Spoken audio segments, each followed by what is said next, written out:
Okay, good evening, everyone. So happy to see all of you over here.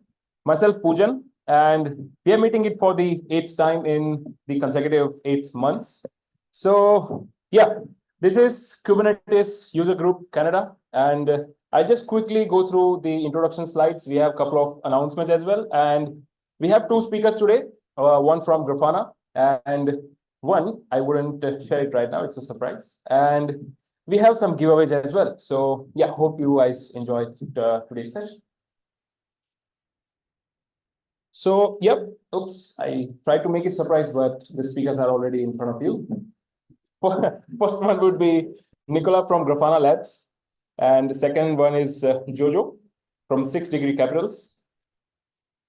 First, I would like to take a moment and thank all of our sponsors and to make this event happen. We have sponsors ranging from Cloud Native, Code Cloud, AWS, and for today's especially, we have Grafana with us. Before moving forward, I would like to give mic to Carl from AWS. We do have one more event lined up, so yeah, over to Carl. Thank you. Thank you. Hey everyone, my name is Carl Barre. I've been observing these meetups for the past 4 to 5 months. I've been hosting you, so great to have you on here. Thanks for joining me every month. My role at AWS is basically to help our customers modernize on cloud using containers and serverless technologies. So one of the events that we've had constant feedback and they wanted more of this is called event-driven architectures. It focuses on helping developers as well as platform engineers look at applications from a more business lens, identify the different domains, and trying to bring that application as close to the business needs as possible.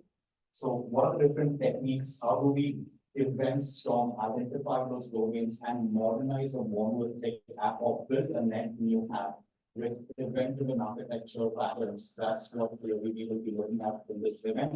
It's on April 18th at the office just in the adjacent building. So if you folks are available, sign up for the event. It's a day-long one, so it's 9 to 5. It's a mix of lectures that walk you through how to perform event storming with some exercises with sticky notes.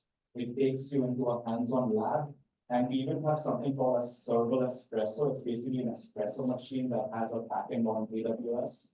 And then we will look on how to build that in the lab in the later sessions with some best practices. So a lot of cool stuff that we share here. So if this is of interest, sign up. And it's a full day pack with some exciting capabilities and how to build modern applications. Thank you so much. Thank you.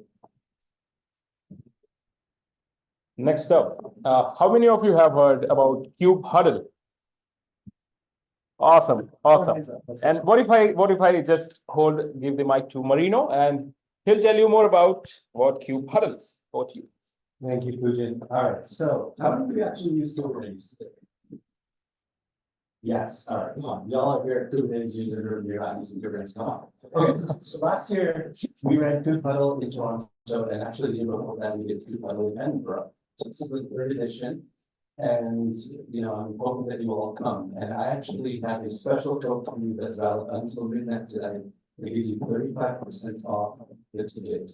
And then there's also another on-road code that gives you 25% off, today or anytime before the event or after that. But we have workshops, we have sessions, we have lightning talks. We have amazing companies coming in, if you're looking for your next opportunity, you're looking to network.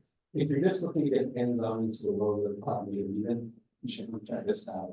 So we have that QR code, grab that special coupon code, and we hope to see you there.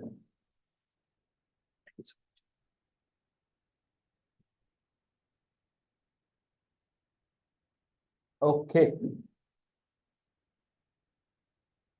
Now I'll go back to today's topic, main reason for whatever we are here today.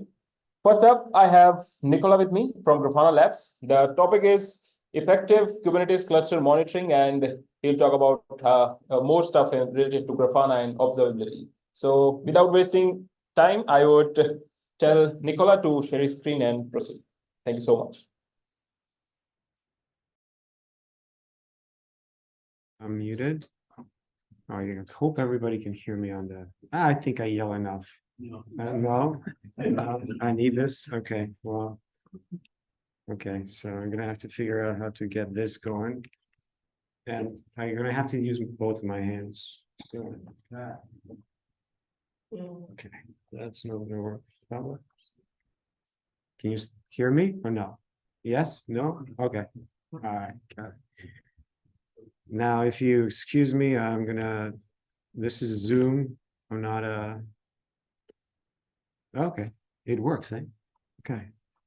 Good, now if I can only get rid of this. Excuse me, I'm sorry, it's very difficult to hear you at all. Yeah, especially from the okay. back. So I'm gonna Why have to is- move the mic up, please. Yeah, Thank you so okay. much. So I don't know, maybe this works. Much better than your. Does this work? Yeah, yeah, okay, there you go. All right, well, today I'm gonna run a cluster, that's the plan. And I'm gonna try to monitor it. And I hope the demo gods are with me today, so everything works. I do have a presentation. So how about I start with that? So that's about me. A little bit about me, who you have here. I'm a compiler nerd. I worked most of my life on compilers and virtual machines and stuff like that. Over the career, I'm old, but over the career, I actually worked at SaaS companies here in Toronto. And then I realized monitoring is important. We didn't use Kubernetes. I don't think Kubernetes was popular at the time we started that, but I believe they do now, the same company that I used to work for. And eventually found my way at Grafana, and I work on this thing eBPF. And I will talk a little bit about that for those that don't know, maybe they do know, but I'll explain what that is. For all that are interested here that maybe are looking for a job, Grafana is hiring. So there's a lot of careers options available. If you want to, you can Google it or whatever search engine you use, the website, and find out. You mind just hiding the toolbar? Okay, can you help me Yeah, out click to? on three dots. Yeah, the more. And hide floating controls. Oh man, that you're this. This? No. Yeah, never mind. Yeah, maybe I can move it like somehow. Oh, this works, right? Low tech. Like I said, I work with C assembler and Go. I don't do this. So. Well, anyway, so what I'm going to show you today is this kind of demo sample setup. I've built like 3 services, all using different languages. So, one is written in Go, Python, Ruby on Rails, and I'm going to use some load generator and create a Kubernetes cluster. So let's just get started with that. And this is my examples test. So I'm just going to do kind of. I'm not sure how many of you use Kind or any of the Kubernetes different clusters, but it's easiest for me to use where I'm developing. So start Kind. Let's do its thing. And over here, I'm just going to do this and then talk. So I'm going to deploy a bunch of these apps, and that K command you saw is just the alias for kubectl, nothing fancy. And over here, I'm gonna forward one of the ports up. It's not ready yet. Not now. Okay, let's see what's happening. So like that. My service is starting. This is K9's. Hopefully, it seems like my Go service is up. My Ruby service is still downloading, doing something, but it should be okay for me to forward the ports. Okay, great. So yeah, I got a cluster up and running. I can show you maybe with K9s what that looks like. The typical stuff you see, right? It's up and running. I can run some commands. Maybe I can curl that post address 8080. It's called go trace me. Something like this. If you don't believe me that worked, maybe I can do this. And it's like returning 200. Okay. Yeah. Usual stuff. So it does what I said it would, except we kind of have 3 services. We don't really know what's going on.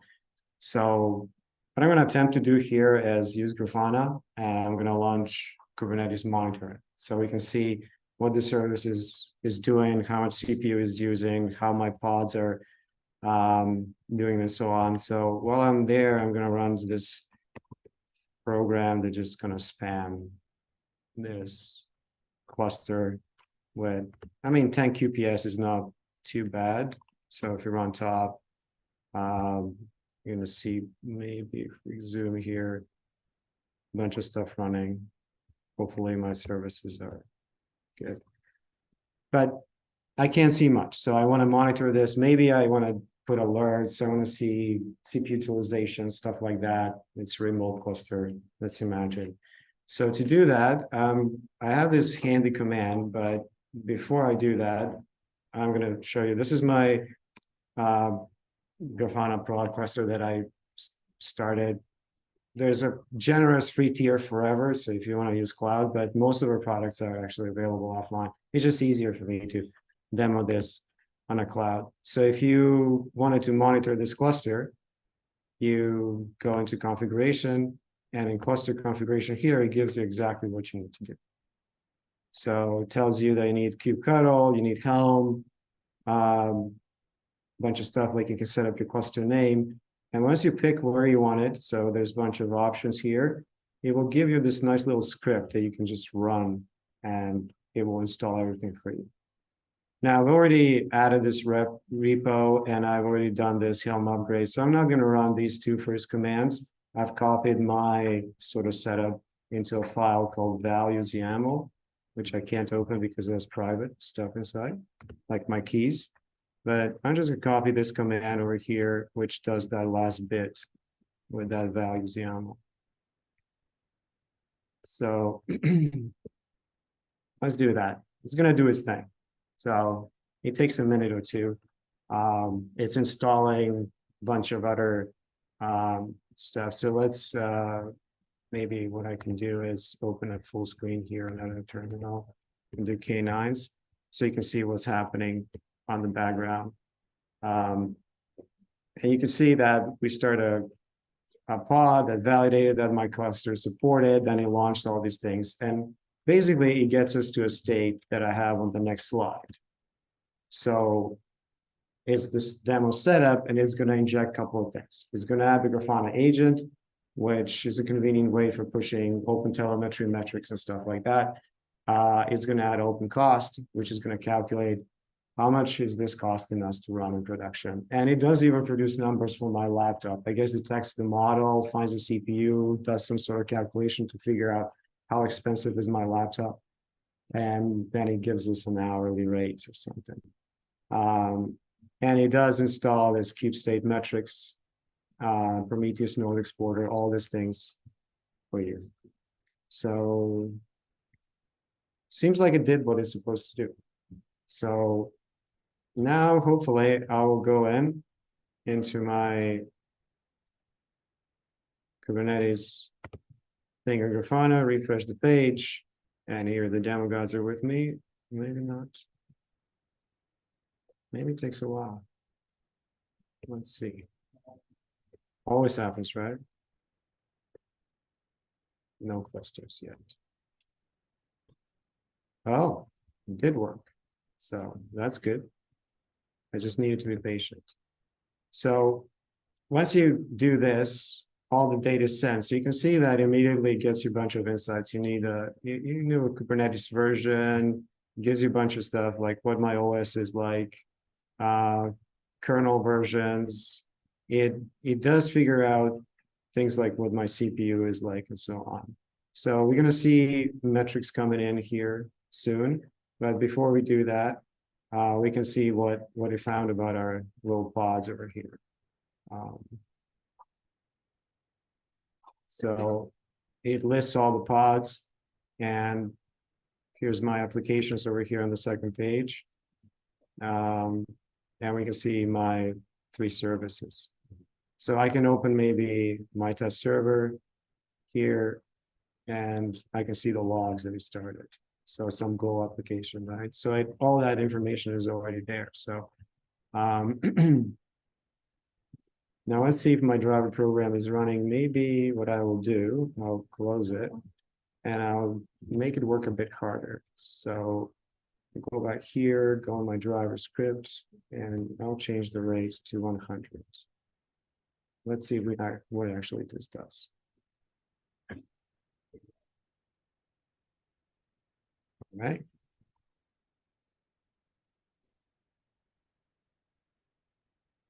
Terminal metrics.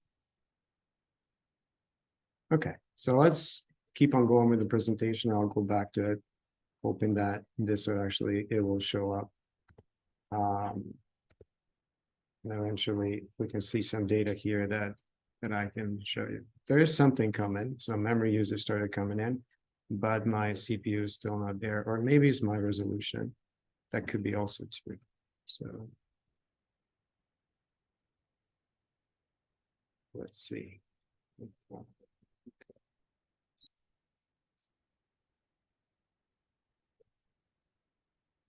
I hope I'm not going to break that thing over there.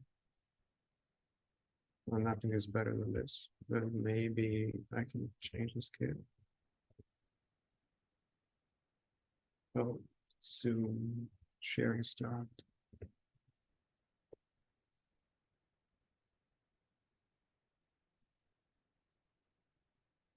Yeah, okay, so let me reshare Zoom here.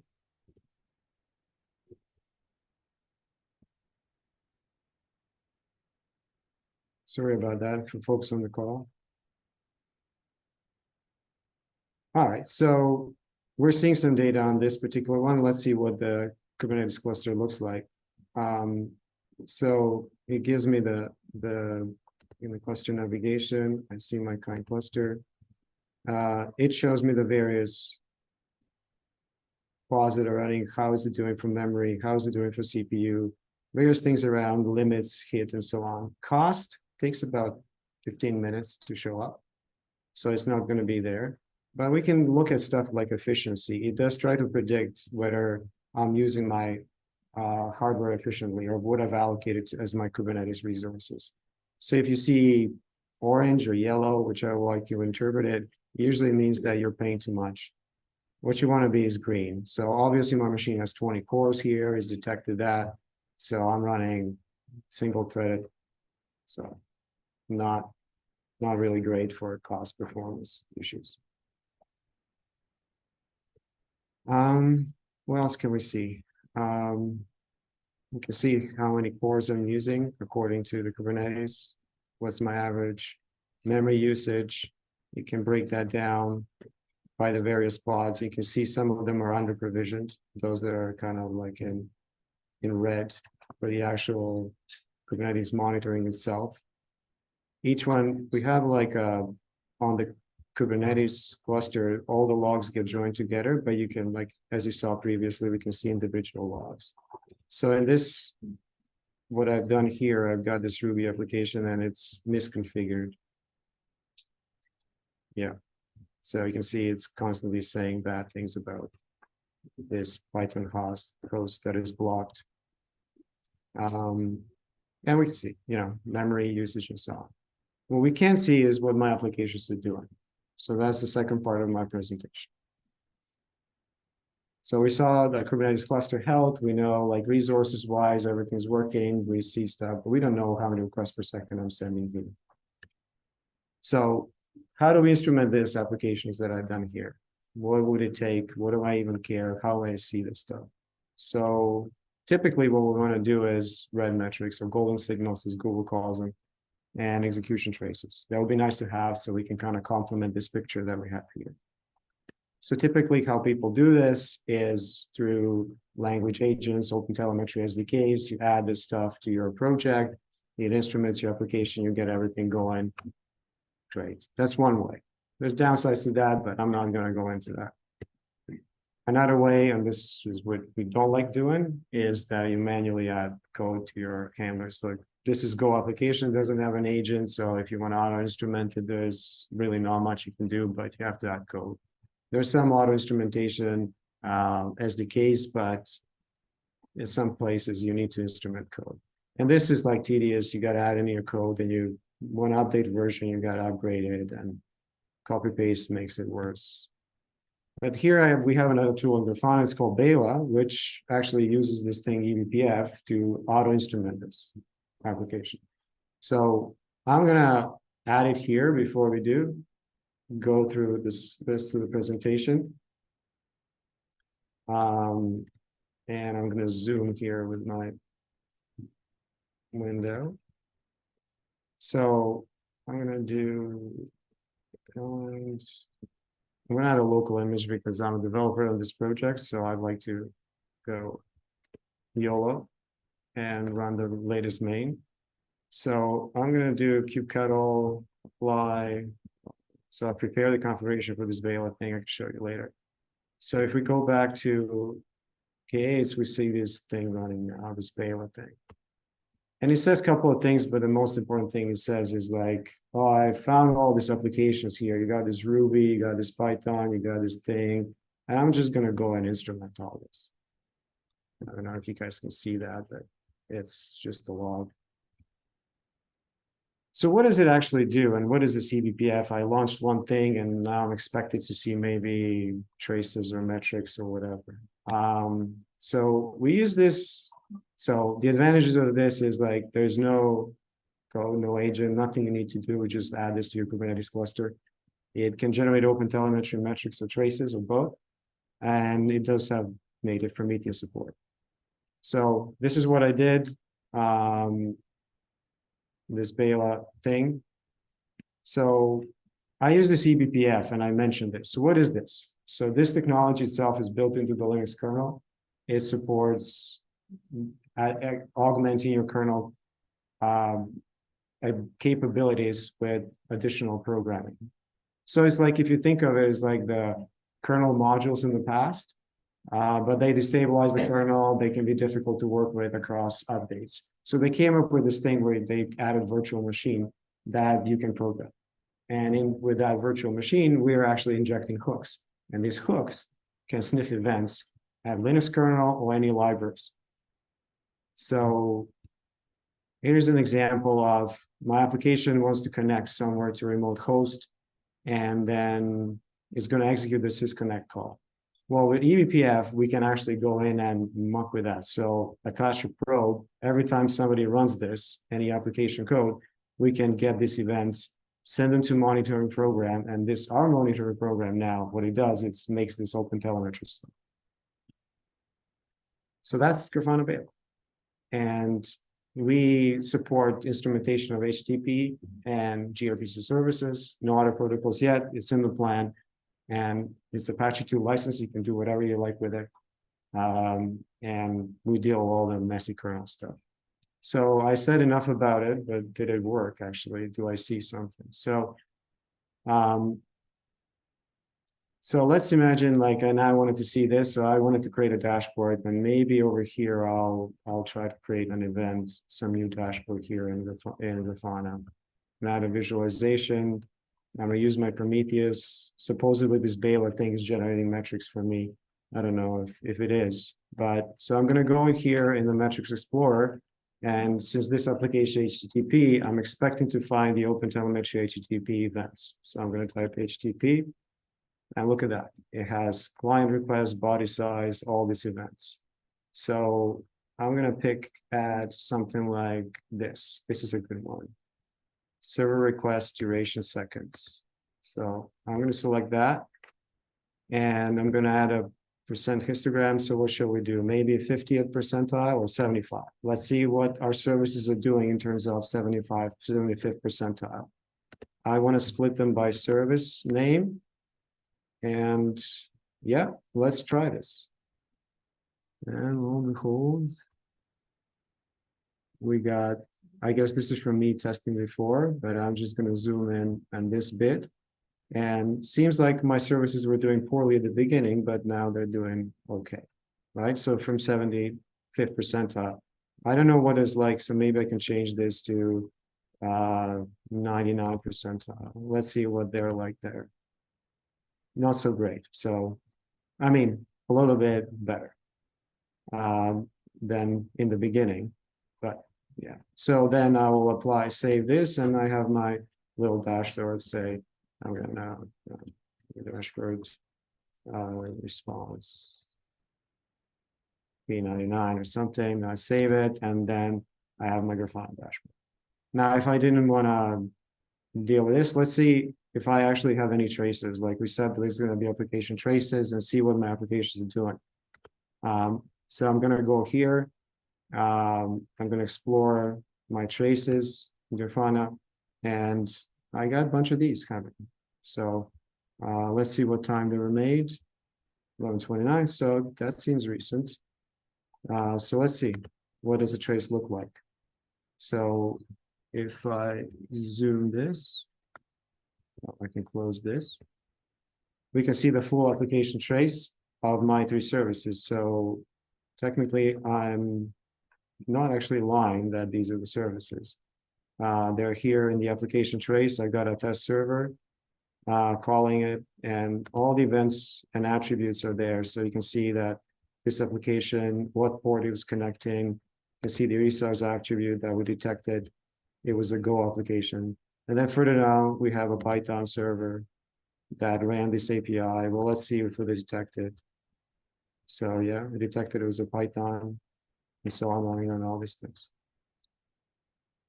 And if you're in cloud, you can potentially use this application observability. It just helps you quicker get to dashboards. You don't have to build them yourself.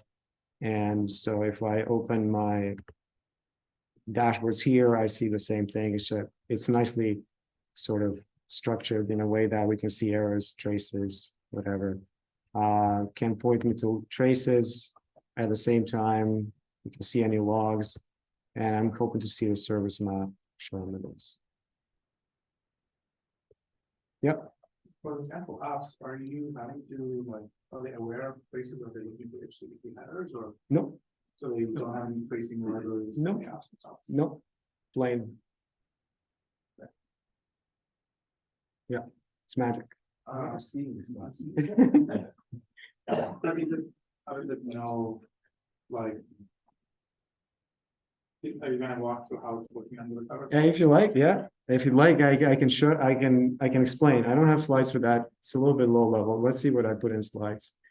No, but you can see our docs. So essentially, we do 2 things to make this work magically. So for certain languages like Go, we actually tap into the Go runtime. So every application that builds Go injects the runtime. So we know the offsets of the relevant functions. Look for the places where the headers are serialized, inject header. We track Go routines as they start and they end, and we know the life cycle of every request. For other languages where we don't do that, for example, it's an interpreted language, so I can't actually go into the Python library or whatever. We match it based on the addresses. So if you think about it, any request has these 4 pieces of information to form connection. It has a source port, source IP address, destination port, destination IP address. With those, we can tell which ones are on which side. It requires that Baylor monitors all these services, but provided that's there, we're able to match every request. Following request will be the same. No. 2 following request will be the same. Well, no, because the ports don't get reused. Sorry? The ports for sending are ephemeral, so they change. So every time you use a port, it changes a new one, and eventually they get recycled, but that happens after a while, so we can detect. They're not at the same time. You have a connection for, you have somebody calling another person that holding a bunch of these, they're reusing the same connection, so not all with that. But not at the same time. Right, so at the given time, while the request is happening, these things are in sync. That's what we can track. So if you install it on Kubernetes cluster, Yeah. would this service sit on at the node level or it would be just single or only? It's on the node level. What I did here is daemon set. So it watches for any new services started, and if they match the criteria for instrumentation, it will instrument them. I can show you the configuration if you like. This is what it looks like. It's a lot of daemon set stuff. and I'm sending the data to the local agent that's installed by. You have to do a couple of things. You have to, in this case, for the purpose of this demo, I have to run with host network and host bid. But that's essentially it. It does require some privileges because it does need to sniff events at kernel level. And once you connect at the OS level, then regardless of application, it will just send out to you. Yeah. Yeah. Like whatever it's. Yeah, what it doesn't do right now is HTTPS and Java. Because Java implements their own HTTPS protocol, then we use libSSL or anything like that we can tap into. And Java is notoriously difficult to instrument because of generated code. Yeah, .NET does use libSSL under the covers for TLS, but not Java.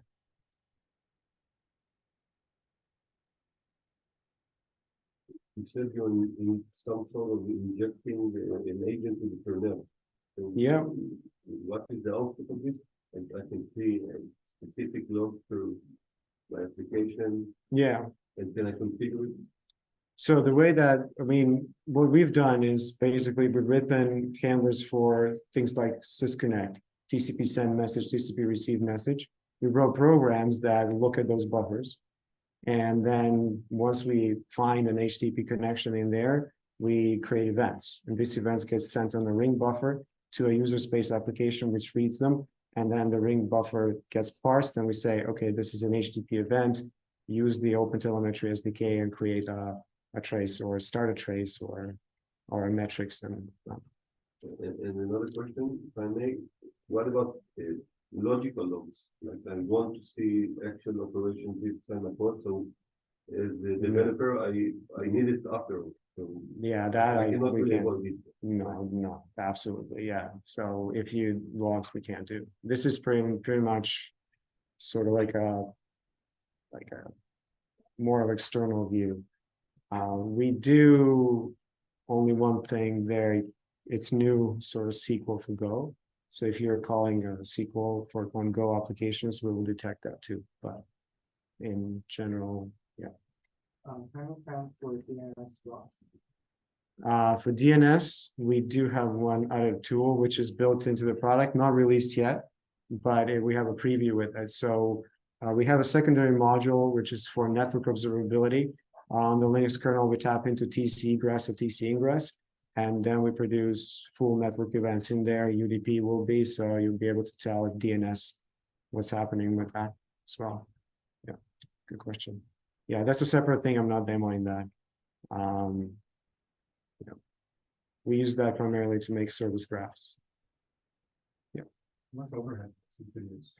So it's pretty light. I mean, the kernel probes usually take about 100 nanoseconds to complete. So it's pretty light on resources. So it's hard to quantify, but at the same time, Netflix has a tool called BPF Top. It obviously matters how much you're sending through. So how many network events you're experiencing. The more you get, the more overhead it will be. But eventually we kind of back off. Ring buffers fill up and, you know, we've measured from standard instrumentation. It's depending on the programming language. If we're talking about Go, Rust, and C++, those are that are compiled. Instrumentation is on par, or maybe lighter. For other languages where it's more dynamic, like Node.js and Python, is way faster because those instrumentations actually add quite a bit of overhead in the application itself. This is external, running on the kernel, and built with native. Yeah. It sounds like a generic solution. Why is it related to Kubernetes? No, I'm just demoing Kubernetes. So Kubernetes uses root. It runs on VMs, runs on bare metal, do whatever you want. We do have Kubernetes metadata, so we attach those to the events. I'm not sure I showed that, but in the trace, there should have been there. Explore, let's see, search here, traces. Let's see. Resource has you can see this. So we do have special Kubernetes support. I don't know if it's too small to see, but we detect the Kubernetes cluster name and all these things. They're in the traces. So it makes life easier. Yeah. I have a question related to the open cost. For the Oh, yeah, we should go and see. It doesn't work, yeah. Yeah, fair question. So no data. Right. Is this stop running? No, it's still running. Let's try refreshing. I mean, for most of this, it will be no data because I'm not running on GCP or locally, but I was expecting this to actually show up. Maybe it takes a little bit more time. I know it's the most authorities. Yeah. I bet you after this, if I keep it running, we'll see it. But you will see it here, like some of this total cost will show up, and at the bottom here, the other cost. It will not be in any of these Azure or AWS. Let's say, if it's an case, does it tell you the number of nodes or whatever? Yeah. It's using? Yeah. And it will estimate based on what the machines cost, or depends on where you run it.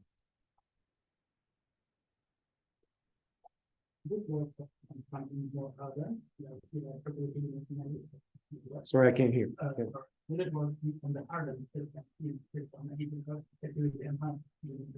Yeah, that depends on the following thing.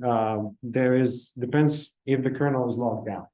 So eBPF, by default, if the kernel can be in 3 modes, it can be no lockdown, can be integrity, can be security. So now, if the kernel is in integrity mode, we cannot propagate what I said, the header. We're not allowed to write memory. We can read, but we're not allowed to write. Now, if you put it in security, no. Thank you. Yeah, this takes forever, like I apologize. Thank Yeah. you.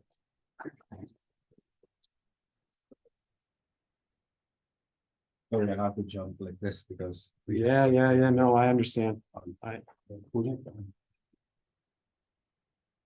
Okay, so.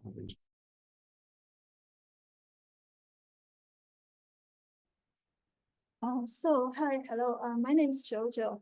So a little about me. So I used to be a software engineer and then cloud architecture and product manager, things like that, for several years. And then I'm now transferring to a position of VC. So I'm mainly looking at the cloud infrastructure and also sort of a little bit on AI infrastructure as well. So what I'm going to talk about today is my last year's research on. It's actually very new, but on the observability, hope everyone can enjoy. So to begin with, may I the question that how many of you are on like developer side? Okay, thank you. I got you. So I will be very quick on the technical side, but more on the market side. I got a sense that you have a lot of expertise in this area already. So to begin with, I'm going to talk about a little bit about the background, about what do we see in this observation and why we are interested in this space. So first of all, so just like Gardner has mentioned, so, oh, thank you. Has mentioned that the observability is on the peak, meaning that a lot of people is actually looking into this side and a lot of people is actually adopting observability. So it used to be monitoring, I understand, but since the cloud native has come, it become observability. I don't want to explain too much on the thing that I have written on the screening. And so I think this is a very basic idea. Everyone is already has understand. So for the one thing I want to mention is about the observability's value proposition. So what does observability want to solve? What is the problem? Why do we need it? It is always because of the MTBR, which is like a very key KPI for the operators. But it's nowadays more shift to the left, which is more on the developer side now. So 3 pillars, I think you must have already very familiar with this. So I'm going to talk about very quickly. For the logs, you must know the logs already. But one thing I want to say is that, remember when we're doing the observability, logs will transfer from like a plain text and then all the way to like a key structure in JSON structure. And then the next thing is about metrics. From my understanding, metrics is something we can control, while logs is something we can't control. So for metrics, so we can control it, that we can design what we need to extract from the underlying production environment. That's the thing. And then it comes with a very structured timestamp. And then for the tracing is something interesting because so there is a lifespan for the let's say for the request, and maybe there are several requests involved. So lifespan is going to be very important and helpful while we want to find what is happening, what is the root cause for certain, let's say, incidents. So that's the traces mean in this area. So this is truly the value chain that we are looking at the moment. So first of all, on the very left up side, that is the observable objects. So since the big logos are already moving into the cloud, so it makes very meaningful to utilize the tools of the observability and towards those environments. So it is always like Azure or Oracle or Amazon. So, and then we use like tools such as .NET or things like that, or other things that we push those logs, runtime logs into the observability data processing, which I'm going to talk afterwards. So there are a bunch of things here, but they are actually looking at different side of the problem so that we can have an overview of it. And then afterwards, if there's something going on, we can always leverage in the virtualization, which is Grafana. Grafana has been very powerful ever since tools. So this is very strong. And then afterwards, I think we all familiar with SIEM. The SIEM is actually the incident management, but with S, it means security, because by using the observability, there can be security incident and there can be like normalized incident, for example, whether there is a disruption in terms of certain devices or network, let's say, ports there. So this is one thing. And then the other thing we really need to look into is the metric storage, because from my understanding, the observability will generate a lot of logs, and also it will generate a lot of, let's say, big chunk of files. And then we don't want to storage like very simply. What we really need to consider is that we need to form like a structured storage so that we can make the cost most out of it. So for the market is actually, I think it's a very objective estimation, but averagely we are seeing a very big size. So the market size averagely is around 2.4 billion globally. So, and it is growing. I can say it's not very huge because for the NLP, we are seeing like around 40%. But for observability, it is still very fast, like around 15%. So it's already has formed like a base for us that we can realize that this is a very worth investment area. And also from our KOL polls, we have found that even the very traditional, let's say, industries such as banking, they are moving towards cloud, so they are adopting cloud native. So it is really meaningful to look into the observability area. And then there is the growth drivers. So we all know that the cloud native environment is let's say very dynamic, but how dynamic it is. So first of all, cloud native is very different from the virtual machine. So first of all, the container is very small, and then because it forms the service, so it can be changing very quickly. The lifespan of it is very short. So that's why I think the previous tools for the virtual machine environment we cannot leverage anymore. That's why there is a strong market driver for it. And then we also have noticed that the most sensible industry is the financial, communication, and healthcare. And then I also take a look at the Gartner's report in terms of what technology behind So I get a sense that there are 2 points I would like to point out is that we don't know what we don't know. So for observability, it is more makes sense that we analyze the logs in terms of to see the system because we don't know what's happening. So that's why we don't know what we don't know. The other thing is about the convergence between the dev and ops. I think there is a status quo that is happening that the pace of bringing things online release, the pace is growing faster and faster. So that's why there is a convergence between the developers and ops is very, very much relying on the developer stage. That's why there is a driver obviously there.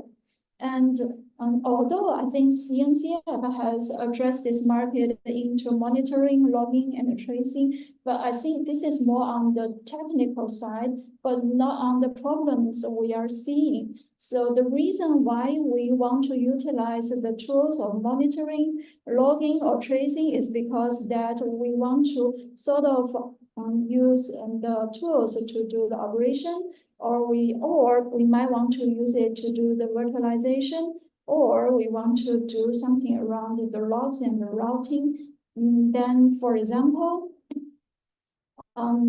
if we take a look at the expenditure for the observability landscape, we can see the monitoring and storage, visualization, logs and routing. It has always been the top 3 and on the list. So that's like a very and also for the developers, so these like a very key skills you may want to acquire. So for the logs and the routers, it really means that because we have got routers we have got logs all over the place. We might have logs from like networks, devices, or we might have it from the underlying runtime, and then we want to aggregate it. But before we consume it, we really need to figure out maybe this spectrum of data is for a certain amount of the purpose, and then the other is one. So this is kind of like an ETL process. So we understand the structure, we understand the raw data, which is in gray, and then we take control of the whole the stream of the data, and then we sort of use it like a code to make it useful, and also we can make it structured. And then the next thing we're looking at is a next gen theme. So for this, I think it's also it is something about it which is not very, which is different from the traditional one, is actually that first of all, I can see something similar to the previous is the reason why there is incident happening and what is the situation there. For example, on the right, you can see, oh, there is something happening, and then the alert is red, which means the highest level, and then but what we see afterwards is the next gen is that there is actually a collaboration requirement there, because usually when there is an incident, a lot of functions is going to involve together and to see what's happening. So that's why we want to use a new gen theme there. And also I have a sense of that the cloud environment has also created some complexity in this. And then there virtualization. I don't want to mention too much because we have already got a session on Grafana, but one thing I want to say is that we have kind of like see some feature here. First of all, we kind of like have a very complete timeline in terms of the virtualization, so that it helps us to form the incident report. And then second, usually those tools will have like a SQL structured to help the SRE to dive into any data they need to see. And then the last one I want to share is actually the AI ops and then the monitoring. So in terms of AI, maybe people are sometimes confused with LLM, but here this is more like on the machine learning side. So there is an engine and that it will be trained by a certain data, but this is more like an algorithm that people are using. So first of all, the AI ops means that there will be a cross-domain data ingestion and analytics, and then it will help to do the topology discovery. This is not something new, but the something new in this is the event and the telemetry correlation. And then this means that whenever there's an incident, sometimes you will see like an area of a whole light is red, but usually we will need to understand what's happening. So we need to find the root cause of this incident. So what we do is that usually we will use a human power to analyze this incident. But this tool, this AI tool, by utilize certain algorithm, it will be able to see what's happening and analyze the root cause after all. And then afterwards, it will help us. It will not automatically do the immediate remediation usually, but it will help us to give us like in detailed information in terms of how to do the discovery and also do the incident management. So I think that reached to my end. I'm happy to take questions because I kind of like. So, one of the things that I noticed is the log format change all the time. The different versions of tools, the log format is different, and so the way we send ingest your data is based on how it's cleaned, right? So if the log format changes, then we got to go back and clean it, and literally after the event the data is expected. And so there's this constant interaction. Work that they need to do to make sure that it's always caught up to the latest, versions of whatever they're using and along the line. So what are you seeing in terms of next gen sync? What do you need to find out next gen sync, and is that been solved or addressed with AI, or why you're talking about this?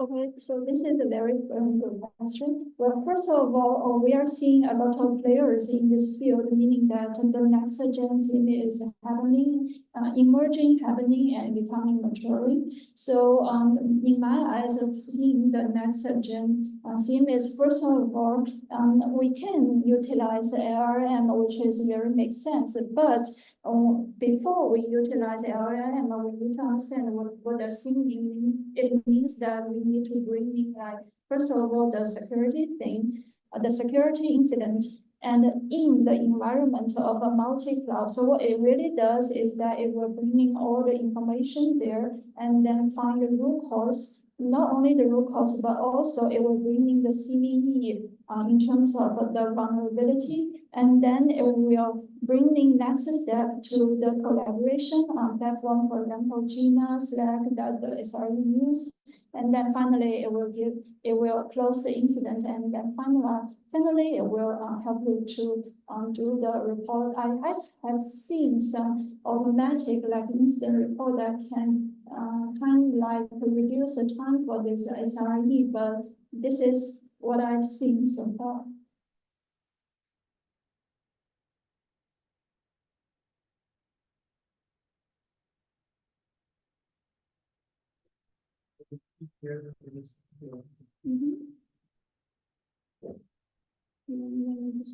Or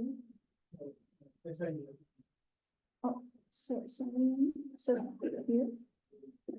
Yeah, we have got MV logic, we have got monad, we have got passers. So, but in our eyes, they are all like startups. They are not like mature or public companies.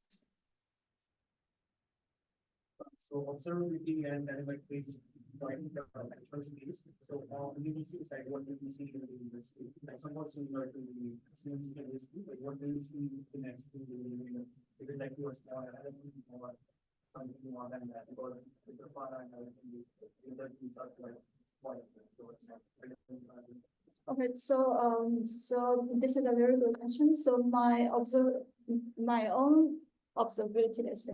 So I have seen three trends. One is on the data ingestion, but that's not something new. So people are trying to bring in all the data in the environment, all the data from the tech stacks together into a centralized database. But this centralized database is not like SQL Server or Oracle, things like that, but more like layered that is designed very much for fast retrieval data. Because if we see to the observability, there are like structured data and also the unstructured data. So if we use the traditional SQL search, that it won't be very efficient. So that's why this is the one technology in the database. The second one is what I have mentioned is the layered one. So if we want to sort of store those data in the data store, and then we will find if we store the whole body, it will make the database very big.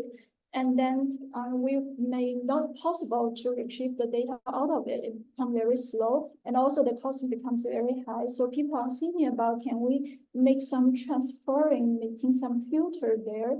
So this is the second thing I've seen. And then on the visualization side, Grafana has adopted, has been dominant since ever. But I also see like Elasticsearch, they are doing like very good because they can do very fast retrieval throughout their database.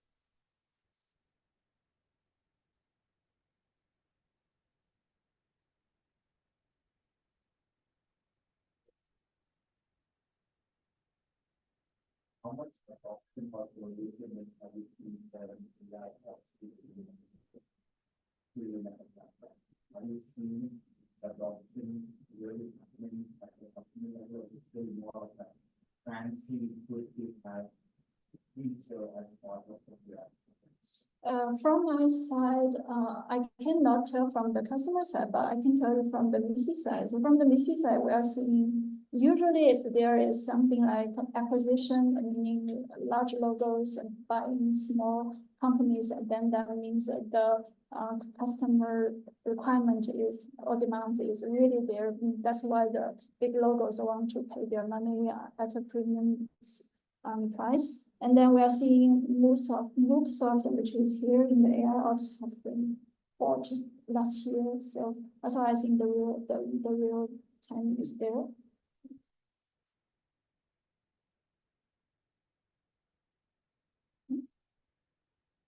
So here, VC companies have companies in this space. We actually have been sitting in Docker. But Docker is not observability, it's a runtime.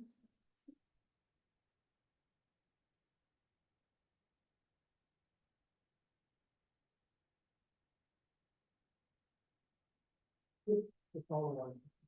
Are you looking to invest in this space?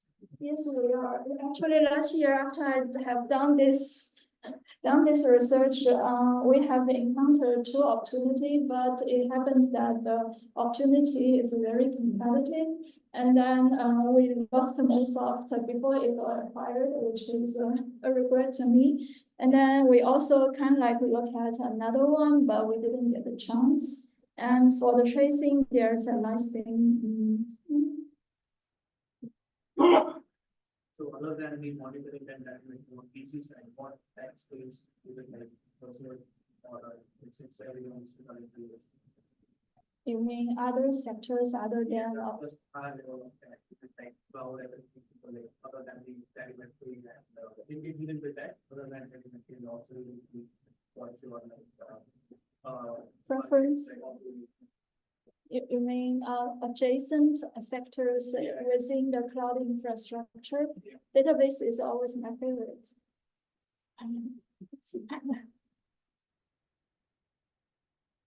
And also, we are doing something around cybersecurity. So cybersecurity from my previous experiences, because it's like a transferring of the networking. Because a lot of engineers is transferred from networking engineer, the early time, then onto the cybersecurity. And then I've been doing something around networking. And then that's why we also looking at the cybersecurity. Cybersecurity has gone through its hype, but it's still doing great.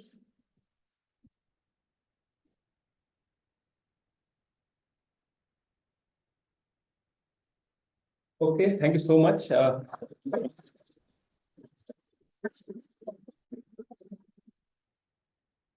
I have one more announcement from Femi regarding CNCF, so I'll just hand over the mic to him. And we have a quiz also following up, so stay tuned. We have some cool giveaways as well today. Thank you, Pooja. This is a great group, by the way. I've been to a lot of these type of meetups, and the turnout is not always like this. So it's a great community to be a part of. My name is Sonny. I am going to be at CNCF event April 4th in Toronto. There's going to be some interesting speakers there. One of the topics we're going to talk about is using LLMs to automate DevOps tasks. So there's some code we're going to share, there's examples, and so would love to see you guys there. Just go to CNCF website, Toronto, and RSVP for April 4th. Thank you so much. Just a small detail, guys. This QR code is not for that CNCF event. This is for the quiz we are trying to follow. But you can always follow the CNCF official website for these events. So yeah, now my part comes up. You might be seeing the QR code in front of your screen. We have a quiz, somewhat 10, 11 questions. Each question would have 20, 25 seconds for you to answer. 4 options each, and don't worry, it's not that difficult, but it would have some bits of whatever we have discussed for the last 1 hour. So yeah, just scan the QR code and enter your name, and we'll start in no time. It wouldn't show you until I start anything. So without panicking, just stay on the screen wherever you are.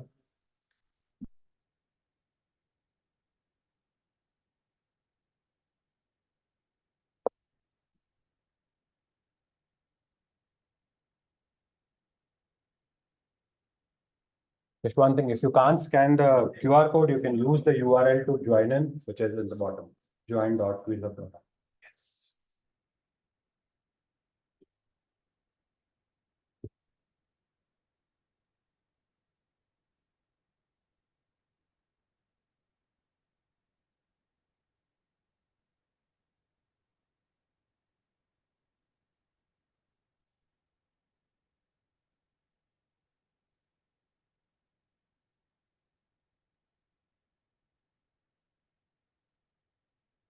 I'll wait for another minute.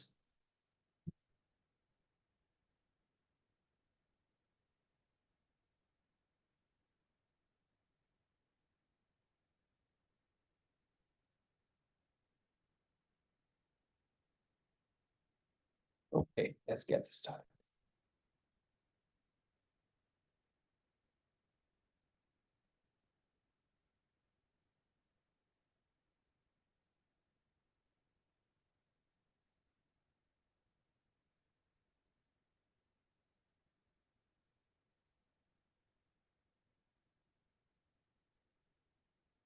Okay, and if you can't see the questions on your phone, I'll always dictate and read out loud, so it's not an issue.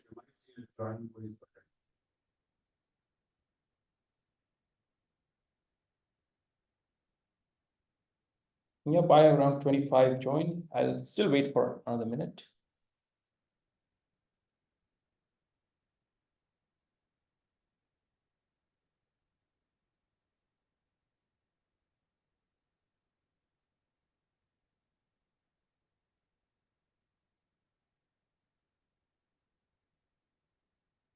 Okay, let's start.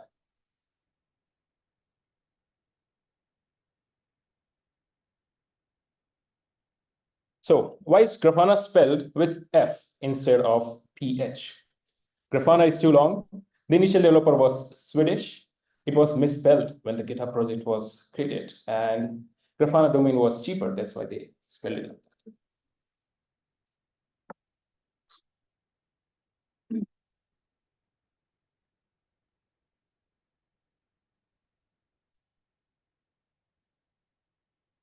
Okay, quite a bit.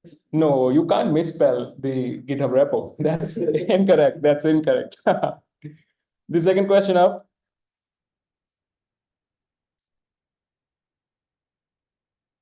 How much does Grafana Cloud starter account cost? It's free forever. $5 USD per month, 199 USD per month, or 500 USD per month. You can't see the answers, but it's definitely not 500.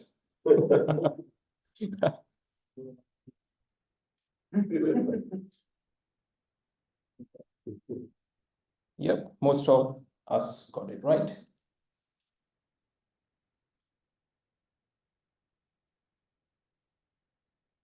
Approximately, how long does it take to set up Kubernetes monitoring with Grafana?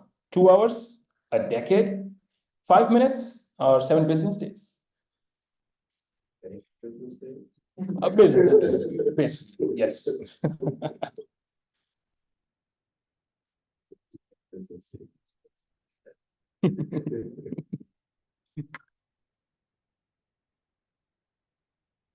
Okay, we have some good competition over here. And you can also see the leaderboard always. So make sure you click the answer fastest and to be in the leaderboard.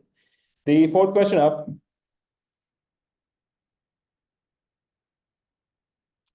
One of the reasons we would monitor our Kubernetes clusters to prevent the clusters from escaping the cloud, to measure and notify performance, health, cost, etc., just to build some fancy dashboards. And the fourth one, to ensure the cluster aren't gossiping us.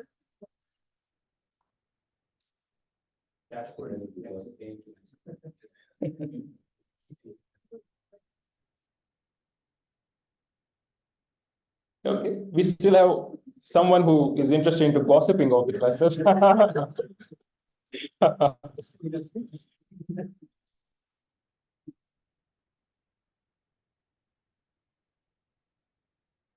The fifth one, ideal ways to set up Grafana on K8S clusters. Grafana comes by default in Kubernetes. Helm. The third one, deploy Kubernetes on EKS. And the fourth is running ad hoc commands one by one.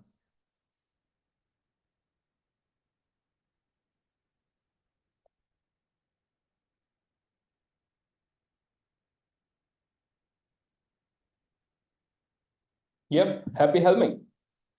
Sixth one,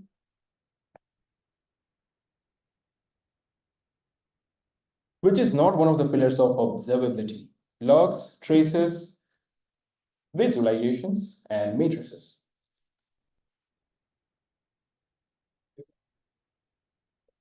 I'll tell you in 10 seconds.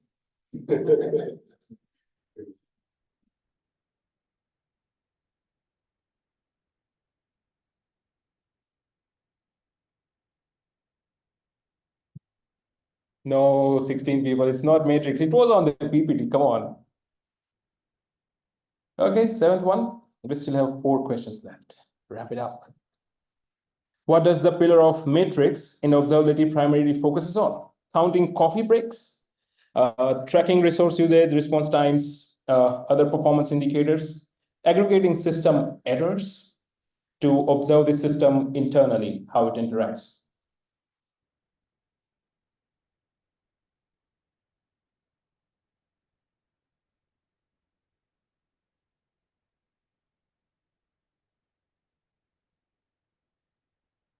Okay, really good.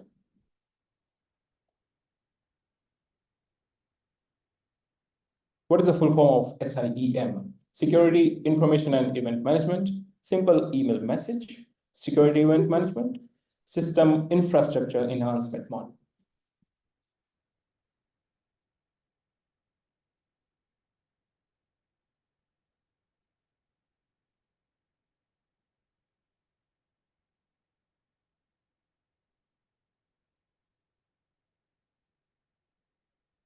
What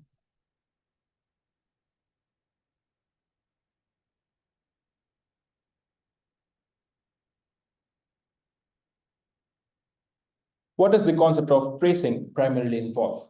Analyzing performance matrices of distributed systems, monitoring individual components of the system, tracking the flow of requests and interactions within a system, or investigating bottlenecks in a single component.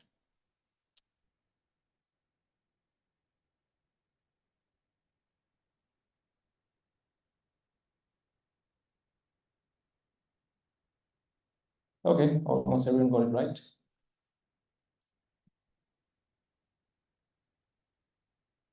What does the pillar of logging primarily involves? Analyzing application performance matrices, collecting and analyzing log data and system insights, monitoring real-time systems, or identifying potential future system issues.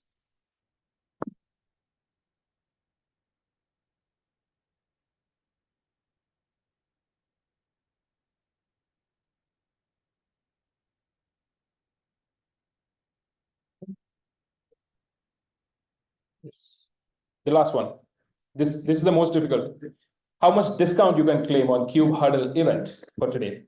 Is it 25%, 0%, 90%, or 15%?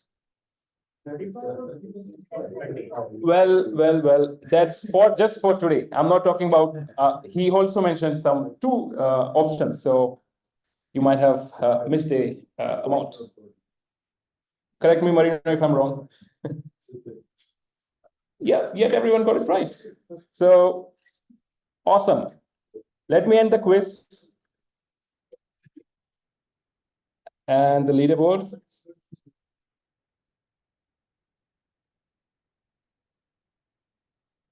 Okay, awesome. Top 6, we do have some giveaways for you.